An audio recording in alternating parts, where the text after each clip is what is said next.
Good morning, everyone. Thank you for joining us today as we launch the 2020 Alternative Fuels Awareness Month in November, on November 2nd. We're right on time.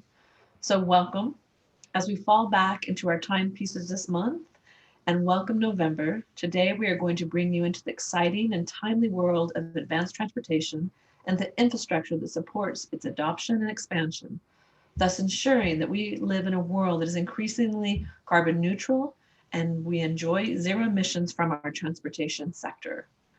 We are delighted today to have our lineup of speakers. We have Jack Hedge from the Inland Port, Commissioner Brent Chamberlain with the Kane County EV Zion Shuttle pilot, and Dr. Royal Delagi with the Salt Lake Environmental Health Department.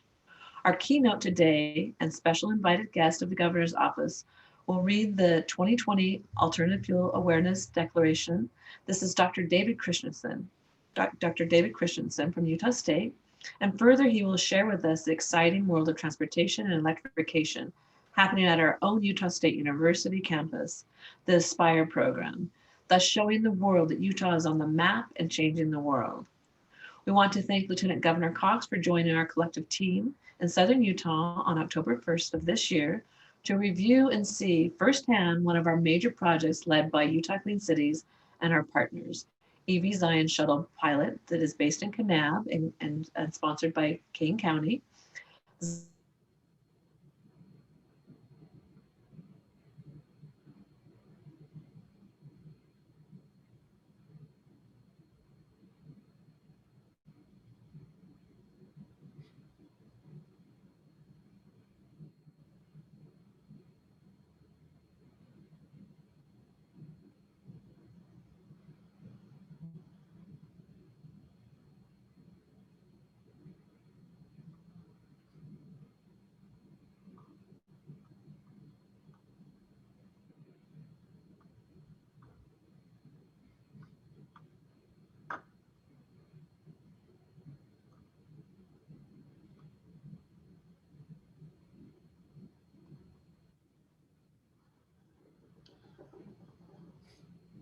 Well, it looks like we still have the attendees on, Royal, and you and me, and we'll see if, we'll give it just a minute here and see if Tammie's able to rejoin us. Otherwise, maybe we'll just go ahead with the program and I'll check in with Emily here as well on the control side. Sounds good.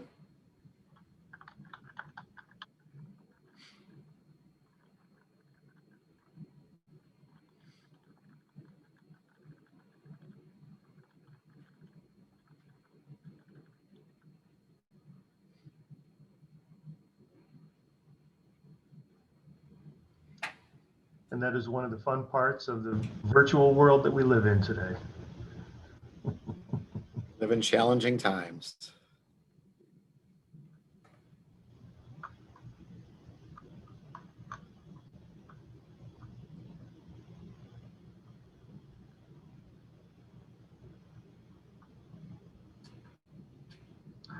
Okay, well, having checked in, I think maybe I'll just go ahead. I don't know how far around the corner Tammie was from introducing me. She already mentioned that I had a part here this morning, so I'll just jump in. Again, good morning to all those who are with us here. I'm David Christensen, Utah Clean Cities Board President, and it really is my pleasure to welcome you this morning to this declaration for the Alternative Fuels Awareness Month, the Utah Governor's Declaration in that regard. I extend a very warm welcome and thanks to all of our friends who are joining us, to the Governor's Office, Utah Clean Cities Board of Directors, Department of Energy, our esteemed city, state, and federal leaders, and our valued members and stakeholders. Certainly our devoted alternative fleets and many other engaged community members, and a special thanks to those members of the media who are joining us. So today is really an opportunity for me to recognize the tremendous partnerships we have fostered with Utah Clean Cities, or across Utah Clean Cities, for more than 25 years, around 26 years now, in the transportation and energy sectors here in Utah, our region, and nationally. This truly collaborative effort really brings Utah to the forefront of technology-based and social equity-based innovation and solutions to pressing challenges and the great opportunities that we have. The collective leadership advances our cities and towns with resilient, future-proofed energy systems, as well as high-tech fleet vehicles. And it readies our energy use and fueling infrastructure for the future with resiliency and security. Now that brings me to my day job. Let me also introduce myself as the Innovation Director at the Center for Advancing Sustainability through Powered Infrastructure for Roadway Electrification. In short, that's ASPIRE, the ASPIRE Center. ASPIRE is a National Science Foundation funded engineering research center, which is led here at Utah State University. At ASPIRE, we're pushing the current advancements in electric transportation into technology systems for light-duty passenger cars all the way to heavy-duty semi-trucks. These advanced technology systems will improve health and quality of life for everyone by catalyzing sustainable and equitable electrification across the transportation industries. The center's vision really focuses on widespread electrification of all vehicle classes, as well as improved air quality and public infrastructure that provides an inexpensive, seamless charging experience. That ultimately will lead to ever greater adoption, as well as delivery on electrification's promising benefits. We find ourselves at a crossroads moment here in this nation. We have both challenges and opportunities facing us right now that will determine the very health and the well-being of our children's future. Of course, tomorrow is a very important election, both nationally and here in Utah. It's not coincidental that Utah's leadership often demonstrates to the rest of the nation how to get things done. A shared value we have here in Utah is the principle of stewardship, leaving the beauties and resources we enjoy in an even better position for our children. Well, that's really what this Alternative Fuels Awareness Initiative is all about. The advent of alternative fuel sources, and I'm biased here, but particularly in electrification, along with connectedness, autonomy, and shared mobility, has created a convergence of the grid, transportation, and vehicle industries. This convergence represents real opportunity to positively impact economy, energy, and environmental concerns, important issues across all of Utah. Realizing that opportunity will move all Utah stakeholders toward a sustainable and equitable future that supports profit, people, and planet. At ASPIRE, we're taking a holistic approach to eliminate range and charging as barriers to electric vehicle use. Solutions include plug-in and wireless charging systems that are integrated into our roadways, parking structures, and other places we use our vehicles. And they are networked with the electric grid and traffic management systems. So imagine in the near future an electrified transportation system that allows you to charge your vehicle at the point of use, whether parked or on the go, that works seamlessly across vehicle types without consideration of how, when, or where we charge, and with the confidence of no negative impacts.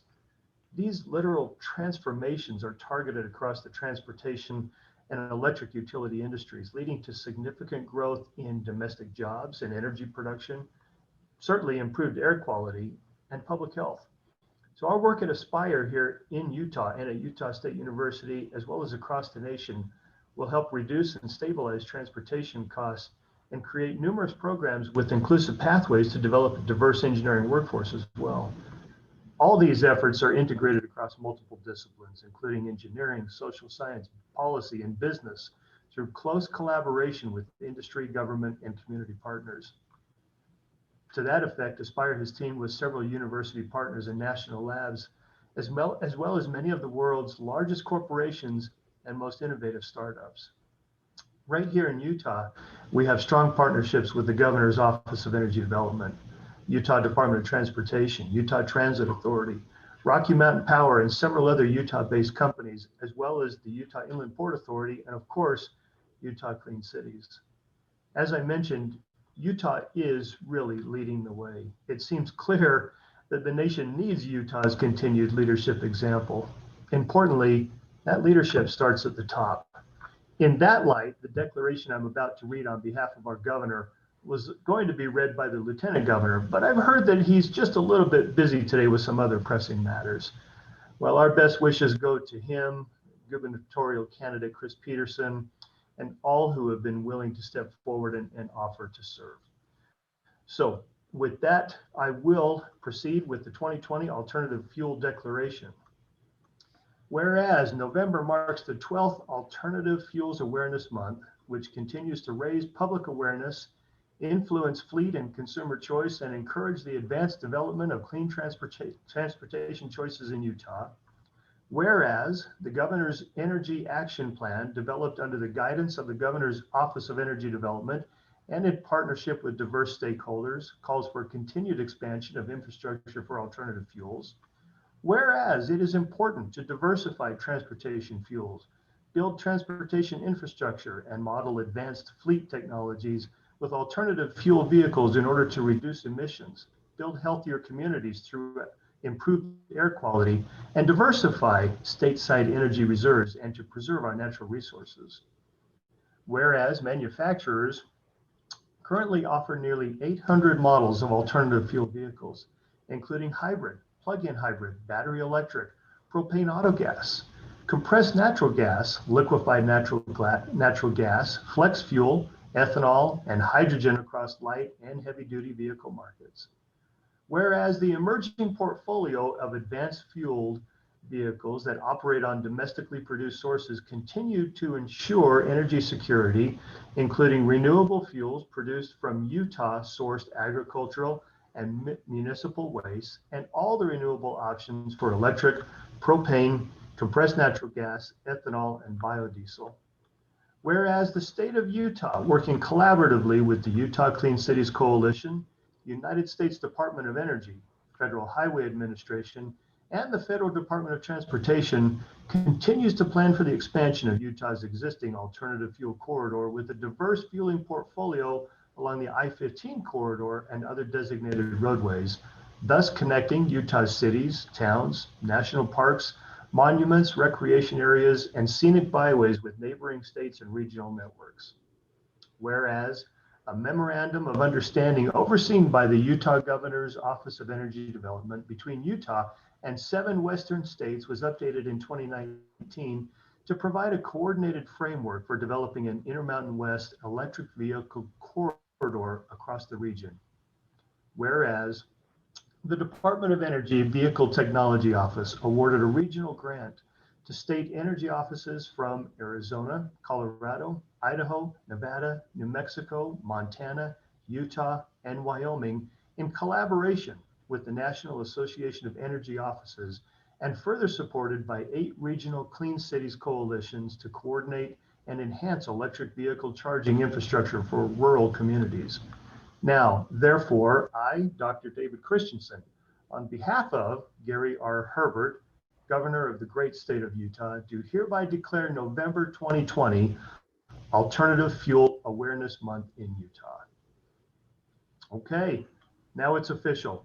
Tammie or Emily, we'll turn the time back to you. Tammie, it looks like you've been able to rejoin us, and sorry, we lost you for a minute. Glad to have you back, and I'll come back to you.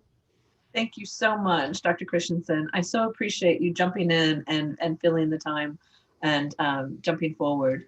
I did want to just sort of finish our welcome, and it's fantastic to have this great lineup. Again, we want to thank the Lieutenant Governor Cox for coming down to Southern Utah and kickstarting some of our work in Southern Utah, and really showing some great support around that. And I left off thanking our media for their coverage and interest, because without your support, we would not have the widespread interest that we have today with your readership, your viewing and listening audience. So thank you so much for supporting this event today.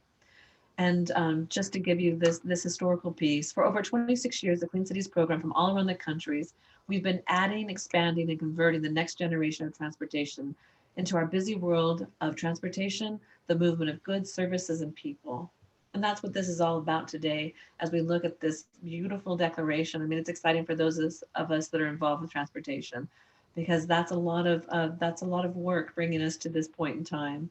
And since 1993, the Clean Cities coalitions have achieved a cumulative impact in energy use, which is equal to nearly 8 billion gas gallon equivalents through the implementation of diverse transportation projects. That's a lot of transportation fuel saved and emissions saved as well. It is the responsibility of the Department of Energy, Vehicle Technologies, Clean Cities programs to provide technical assistance, information, and networking to our members and our communities. Nearly 100 coalitions have been established in the United States, and Clean Cities efforts support a broad set of approaches that improve transportation efficiency, the transportation of goods to be implemented at the local, state, regional, and national level. Today is a highlight of those efforts in Utah, and it was just so incredible to have Dr. Christensen talk about the great work that has happened at Utah State University, because it's not just in Utah, it's not just in the United States. This project has an impact in the whole world. So we're so proud that that's happening in Utah. We really are leading not only our state, but the world. And so coalitions from across the nation have a major focus on fleets. And there's a reason why we focus on fleets, because 90% of the medium and heavy duty fleets in the US today still use diesel, which is a key source of emissions and is a very high carbon intensity fossil fuel. And regardless of the misleading word clean added to diesel, the emissions are still the main source of nitrous oxide, or NOx for the Wasatch Front, and a catalyst of dangerous ozone levels that essentially sunburn your lungs when they're inhaled. So we want to really get away from that fuel. We are here to provide assistance to those fleets in their mission, not only for saving money, but to save emissions from being emitted. By building a strong relationship with local and national businesses, we can show the advantage of alternative fuels. Utah Clean Cities has been key in Utah's fuel advancement, and that's why Alternative Fuels Awareness Month has been around for 12 years. And we're so grateful that it's supported by so many stakeholders in the governor's office. It is an exciting time to show our expanding and completed alternative fuel corridors with a state-of-the-art infrastructure network, which is filled with renewable natural gas and electric fueling. Our corridors include propane auto gas, which is also used by hundreds of essential transportation vehicles, such as school buses and work trucks. We are still working hard to add renewable fuels that achieve real zero emissions and, moreover, carbon benefiting transportation fuels. And we are excited to see hydrogen fuels on the horizon as we watch hydrogen trucks begin to roll out across California, in our region and nation. Utah Clean Cities, again, has been around for over 26 years, and we've never wavered in our commitment to further clean transportation in Utah. One of our new initiatives that we are going forward with is called the Green Fleet, with our Green Fleets program. It's called Beyond Zero Green Fleets. For many years, we've had an active stakeholder commitment to green fleets, and we have over 80 alternative fuel fleets in Utah, and we are reinvigorating that at this point in time. Now is the time to make that happen. With adding new benefits and branding, we are excited to show that it is possible to be a green fleet. We are expanding and enhancing this program to become Beyond Zero Green Fleets program, with a mission of engaging Green Fleet members through the direct consultation, education, and recognition of their efforts. The Beyond Green Zero Fleets program aims to support fleets in shifting 100% zero emissions and near zero emission vehicle technologies by 2030. With the changing climate and the need for cleaner transportation, it has never been more necessary than right now. It is imperative that our towns, cities, municipalities, states, and the nation start looking at the future of transportation. The technology is here. It's not the future anymore, it's here. And it can not only provide cost savings, but can be an improvement to our communities, create jobs, and essentially build out our communities for the future that we want. As more alternative fuels are added to the workforce that need the fueling stations, this will grow. And it will be up to our community leaders to make sure that our communities are not left behind. Utah Clean Cities, along with other Clean Cities coalitions, are here for that very purpose, establishing clean fuels in order to empower everyone to move forward. The Utah Roadmap is a testament that Utah can work together to get things done. And we're so excited to have that piece on our table today. Climate does not need to be a partisan issue, neither does transportation. Utah Climate's roadmap has a real goal that is meant to make Utah a leader in the country. By being a leader for new fuels technology, there are many advantages, but the most important is keeping Utahns healthy. Air quality is an issue in Utah, especially in Salt Lake City, and which is our state capital. By outlining key mileposts in Utah, we can be a champion in air quality and in the climate. We can take a look at what Utah's roadmap can do. All the milestones have a key similarity to reducing emissions. Each has their own unique way of doing that and making sure that there's a strong commitment to a cleaner Utah. A point that has been a recurring theme in this presentation has been that there has to be leadership, and that there is leadership, and it continues here. The second milepost for Utah's roadmap is certainly that, that leadership in being the change, that we want our leadership to be the change. We want our state to adopt alternative fuels for all of our citizens and our state and public and private partnerships to use. This means EV, renewable natural gas, and this and certainly the expanding of our biofuels that we talked about earlier. And this can't be overstated how important it is for our state government to be the change and the champion of alternative fuels. Simply doing that is the beginning of all of the other mileposts in the roadmap. It provides for fueling infrastructure, expands the EV market, accelerates growth, and requires discussion between leaders for the best practices. There are many essential steps that must get done in order for alternative fuels to be widely available, but it all comes down to leadership. And that's what we see today. That's what we see with our stakeholders and our partners with Utah Clean Cities. Utah Clean Cities is here to help facilitate and lead where it needs to, but it will take cities, communities, and local officials to embrace the future of transportation. And with that, I would like to welcome our next speaker.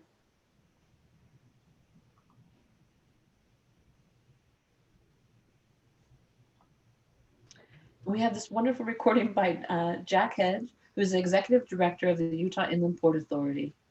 Thank you, and we appreciate Jack for making this video for us. Hi there, my name is Jack Hedge, and I'm the Executive Director of the Utah Inland Port Authority. And I want to take just a quick minute to tell you a little bit about the Utah Inland Port Authority and what we're doing with alternative and advanced fuels in goods movement and logistics here in Salt Lake City and around the state. The alternative fuels is a rapidly developing technology that's really coming to bear in terms of moving our goods and products that we consume every day. We've all become more aware of the supply chain in the last several months, and we've all become more aware of how important a robust, sound, and efficient supply chain is to our daily lives. Well, alternative fuels is really becoming a primary player in that market, in that industry. Compressed natural gas, liquefied natural gas, biofuels, battery electric vehicles, and the coming fuel cell revolution in propulsion are all coming to bear, and they're coming to bear in logistics in a very big way. So what are some of the things that we are doing?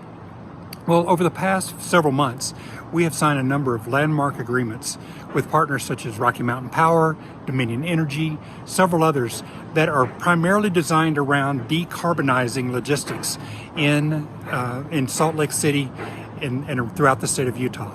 And that plays in well with the strategy that most of these companies are dealing with around the country, throughout the US and around the world. Huge strides are being made to decarbonize logistics and decarbonize the supply chain, taking emissions out of the supply chain. It's not a fantasy. It is happening every day, and we want to be at the forefront of that. So through these relationships and these partnerships with some of the folks that I mentioned, we're embarking on an aggressive program to build the infrastructure to allow for battery electric vehicles to be more widely deployed and eliminate the range anxiety that most people feel with a battery electric vehicle. I have a battery electric vehicle, and I know I get that sometimes. With compressed natural gas and liquefied natural gas, to move the heavy equipment because of the horsepower requirements, the heavy equipment necessary to move goods, and as well as run our transportation infrastructure, our buses, our trains, things like that. A big push toward moving that towards CNG, which dramatically reduces air pollutants. It ain't perfect, but it's a big step in the right direction and has a dramatic impact per vehicle on the air pollutants emitted. So those are just some of the things that we're doing. We're focused on building the infrastructure so that the users can deploy their equipment, their trucks, their buses, their cargo handling equipment, their railroad engines, all with these lower emissions fuels, and really have a dramatic impact on the air we breathe every day. This is not well into the future. This is stuff we're doing right now. So I hope that gives you a little insight and perspective on the Port Authority, some of the things that are happening in the logistics industry, and why alternative fuels and advanced fuels are so important to us today and into the future with logistics here in Salt Lake City and Utah. Thanks for your time, and keep making the changes, keep pushing the rock up the hill. Thank you all.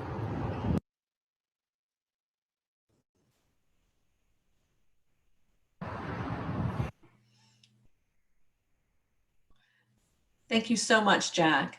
Next up, we have Commissioner Brent Chamberlain, who is one of our esteemed and cherished partners in Southern Utah.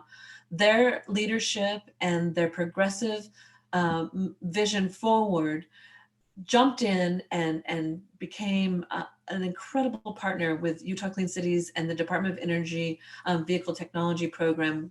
We have a contract now, and we're piloting the first in all of the nation a duty cycle that we're going to roll out through Zion National Park that is incredible. And we're going to be testing these electric shuttles, all electric shuttles, in the diverse terrain and the very steep roads, legacy roads of the park. And we're so excited to have this opportunity to not only demonstrate electrified transportation, zero emissions, but also there's that piece of just leading the nation where we can look at this project as something that we can demonstrate and we can further replicate. So all eyes are on Utah, and we appreciate that opportunity. So again, with that, we have Brent Chamberlain speaking a little bit more about the project down in Southern Utah, based out of Kanab City and running through Zion National Park.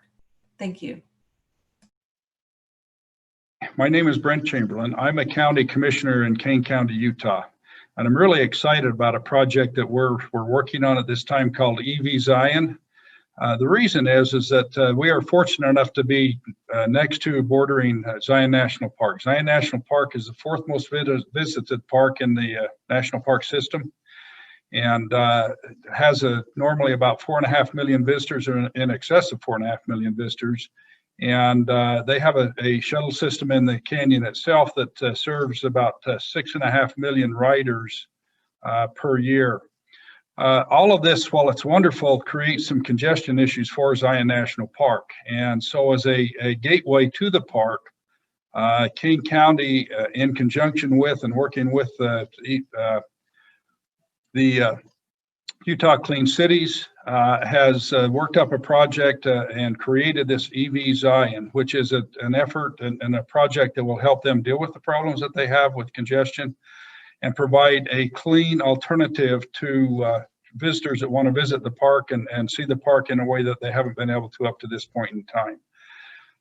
Issues that we had to consider was the fact that coming up out of the park and through the tunnel, there's about 1,000 feet of elevation gain in a very short distance. And so whatever vehicle we chose for shuttles has to have a lot of torque to be able to pull a load of people up that without difficulty. And it needs to be clean and quiet because it is in a national park, one of the most beautiful areas in the world, and needs to be reliable. And so after some research, it was determined that electric shuttles would be the best solution for us. So we are working on testing shuttles, electric shuttles. We'll be starting that project very soon. We're really excited about the concept of being able to provide an alternative transportation mode to get in and out of Zion National Park, leaving your vehicle at a nice parking area, hop on a shuttle with ceiling or floor to ceiling windows, theater seating, and experience the park in a way that others haven't been able to up to this point in time. So it's a wonderful project. We're really proud of what this will accomplish when it's up and running. And we appreciate the efforts of the Utah Clean City. Without the things that have gone on, the support from them and the Utah State, the efforts for alternative fuels, this project wouldn't even be on the table to be discussed. So thank you very much, and come and visit us and see how this shuttle system is working soon. Thank you.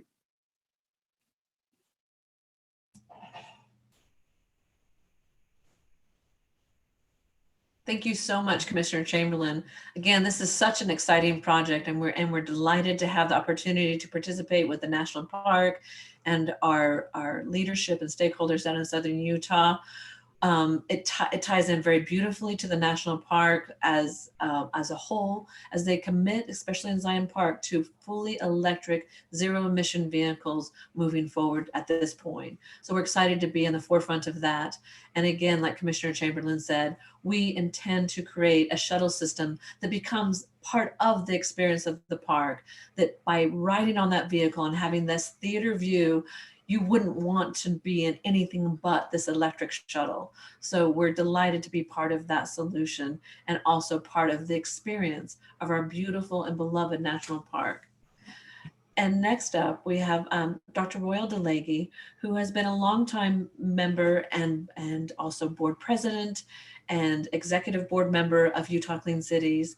We value his leadership and all that he has given to not only Salt Lake County as the director of the Environmental Health Department, but also to Utah Clean Cities. It can't be said with enough sincere gratitude of how much Dr. DeLegge has given of his time and of his, his direct personal leadership to the Clean Cities program. And today he's going to speak a little bit about the incredible transportation program that they have at their facility in Murray. It shows his leadership. It also shows his ability to direct his department and to also empower his team to visualize a true transportation revolution within their own fleet. And so without further ado, Dr. Royal Delagi, thank you. Thank you, Tammie. As Tammie said, I am Royal Delagi. I serve as the Environmental Health Director for the Salt Lake County Health Department. And as she mentioned, I've also served as a member and an executive board member for the Utah Clean Cities Coalition for a number of years. And that includes a 3-year stint as board chair up until a couple of years ago. In my agency in environmental health, we perform the regulatory and enforcement functions of public health. In our work, our mission is to protect the health of the population of Salt Lake County while also working to protect our environment. Our agency has been very supportive of seeking less polluting methods for how we conduct all of our work activities. Using this concept, this approach, we chose to secure alternate fuel technologies for our own vehicle fleet. We started more than a decade ago by purchasing hybrid vehicles for our field staff to use in their daily activities. We're now taking the next step forward and are in the process of switching our fleet to all electric vehicles. We chose these options in order to reduce our fuel costs and to provide an example of an organization that can successfully reduce reliance on fossil fuels in our own operations in favor of less polluting fuels. The impacts that we've realized here include reduced fuel consumption, reduced vehicle emissions, and money saved on both fuel and maintenance costs for our fleet. Alternate fuel vehicles can sometimes be more expensive to purchase than gasoline-powered vehicles. However, when we factored in lower fuel and maintenance costs over the life of the vehicles, which have been longer than we expected with the hybrid vehicles, we demonstrated that they can be more effective over time.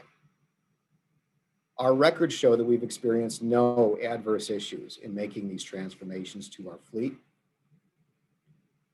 One thing that was necessary to allow for the transformation that we're undergoing now to an all-electric fleet was to install the fueling infrastructure in order to service those vehicles. Using a grant from the VW Settlement Fund, we have recently installed 20 electric vehicles charging stations at the Environmental Health Facility in Murray, just in advance of beginning to receive the all-electric vehicles that we're now ordering to replace the hybrid vehicles. This will not only allow us to charge our own vehicles here at our facility, but they are also being made available to our public clientele at no cost to them to charge their own electric vehicles here while they're conducting business here. We expect that this trend toward expanded use of alternate fuel vehicles and ultimately including heavy duty vehicles as well will continue within Salt Lake County agencies. Environmental health has simply led the way in demonstrating their viability and cost effectiveness for government agencies. We believe that our transition is important in demonstrating that purchasing and using alternate fuel vehicles in our fleet is a practical way to lower our contribution to air pollution in our county.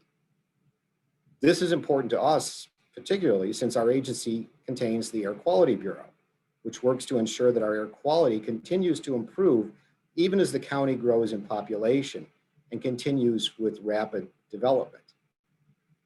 Reducing vehicle-produced pollution impacts the primary source of air pollution in our county. About 45% of our air pollution in Salt Lake County is derived from vehicles.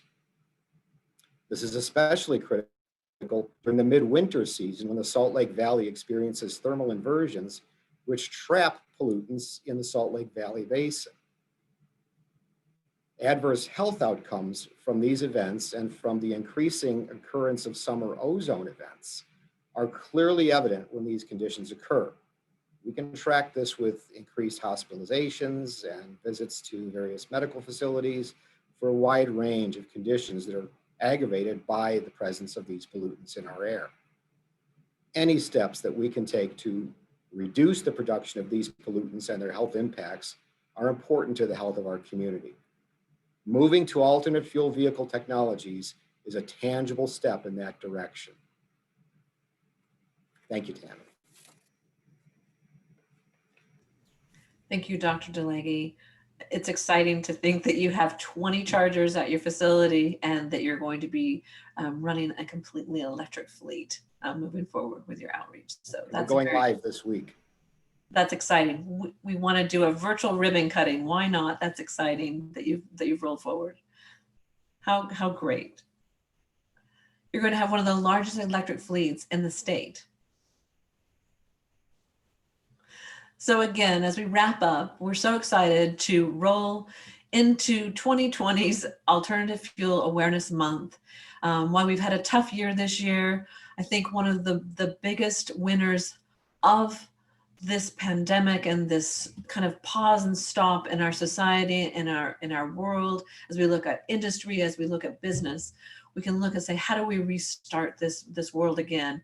And restarting it with clean, zero emission, carbon benefiting fuels that are offered by advanced and alternative fuels, like what you've heard about today. It's exciting to me to see us at this point in history where we really take it seriously, and we know that we must make a change, and we know that based on what we presented today and what is possible today, that we begin a new world. We begin a new world of transportation where we don't accept 50% less or 80% less, that we demand zero emissions. And we should, we will, we are, and we're doing it. Thank you, Utah. Thank you to all of our stakeholders. Thank you to all of our speakers today for being here and presenting. I know this is a bit of an awkward environment for us. It certainly is for me. I would much rather be up at the Capitol with alternative fuels vehicles surrounding us and shaking hands and having that real experience. But this is good. This is as good as it gets, and we're excited to have been part of it. And again, I want to thank Dr. Christensen for jumping in and doing the reading of the declaration. That's a lot of whereases, and you did a great job. And anyway, reach out to us if you want more information, if you would like to hear more about our Green Fleets program. We're moving forward with a 2030 goal of setting up our cities, our towns, our public and private partners and fleets with the same type of goals you're setting for your clean energy. Set them for your transportation. Follow us, find out what we're doing. On November 19th, we'll actually be doing our first Green Fleets Award. It's our Beyond Zero first annual Green Fleets Award. It's a virtual event.